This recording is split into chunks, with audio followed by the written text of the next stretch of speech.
Pada video kali ini kita akan membahas tentang cara menyusun daftar saldo buku besar pembantu piutang. Dalam menyusun saldo buku besar pembantu piutang ini kita ambil datanya dari buku besar pembantu piutang. Jadi kita ambil dari datanya ini, buku besar pembantu piutang dagang. Nah, di sini bentuk kolom dari daftar saldo buku besar pembantu piutang itu ada nomor, keterangan, debit, kredit, dan saldo. Di sini nomor kita tentukan, diisikan berapa jumlah debiturnya. Kalau misalnya jumlah debiturnya 3, berarti 3 nomor juga, 3 baris juga. Nah, kemudian di sini di keterangan kita isikan nama debiturnya. Di sini kita isikan nama debiturnya, kemudian di sini kita isikan jumlah debit di debit dan jumlah di kredit. Kemudian kita buatkan saldonya. Oke, kita mulai saja yang akan kita susun daftar saldo buku besar pembantu piutang, yaitu sama dari video sebelumnya, yaitu pada perusahaan Mukti Ahmad. Di sini perusahaan Mukti Ahmad, kita lihat ini adalah buku besar pembantu piutangnya yang telah kita susun di video sebelumnya.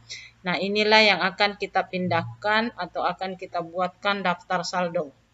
Nah, di sini ada dua, di perusahaan Mukti Ahmad ada dua debiturnya, yaitu Toko Laris dan Tuan Hilman Padalarang. Ini yang kita pindahkan. Kita tulis satu, yaitu debitur yang pertama itu Toko Laris. Kita tulis di sini satu, kita tulis di keterangan Toko Laris. Ini nama debiturnya, kita isikan di bagian keterangan. Untuk di bagian debit kredit kita isikan itu kita isi diambil dari sini. Ini jumlahnya turun ke bawah, berapa jumlahnya? Itu 700, karena di sini tidak ada, hanya 700 tok di sisi debit saja, itu kita pindahkan langsung 700. Oke. Di sisi debit itu sebesar 700. Kemudian kita lihat lagi jumlahnya di kredit berapa. Untuk Toko Laris, kita cari jumlahnya turun ke bawah, ini Toko Laris berapa di sisi kredit. Ini berapa? 100 tambah 600 itu juga sama 700 di sisi kredit. Kita tulis jumlahnya saja langsung. Oke. Kita tulis di sini di kredit jumlahnya 700. Berarti saldonya 0, tidak ada. Karena debit ketemu kredit itu 700. Seandainya di sini 700, kemudian di sini 600, berarti saldonya di sisi debit sebesar 100.000. Tapi karena ini sama, berarti saldo untuk piutang dagang di bagian debitur untuk Toko Laris itu 0, sudah 0. Sudah tidak ada piutang dagangnya di situ di Toko Laris.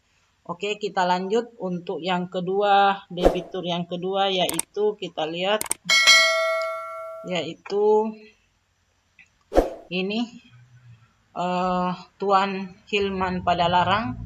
Ini Tuan Hilman Padalarang. Kita tulis nama debiturnya. Kita tulis yang kedua itu Tuan Hilman, kita singkat saja Tuan Hilman Padalarang.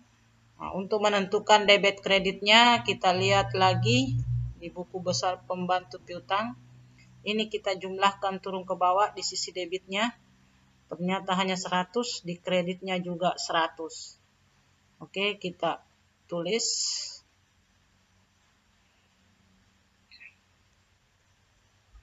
Sini di debit jumlahnya 100, di kredit juga 100.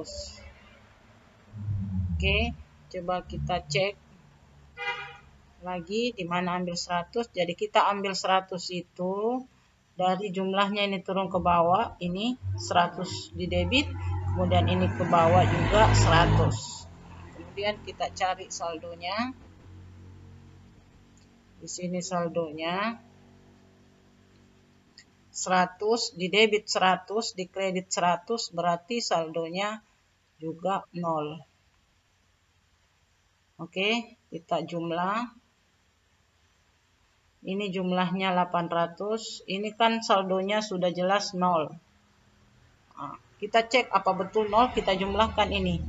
Ini jumlahnya 800. Ini juga jumlahnya 800.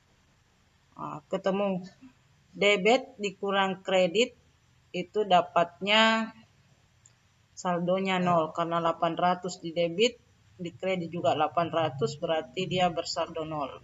Jadi caranya mencari saldonya itu dijumlahkan turun ke bawah, kemudian dicocokkan ke samping. Ini itu harus dapat. Ternyata dapat itu. Jadi daftar saldo untuk buku besar pembantu piutang untuk Tuan Hilman itu bersaldo 0.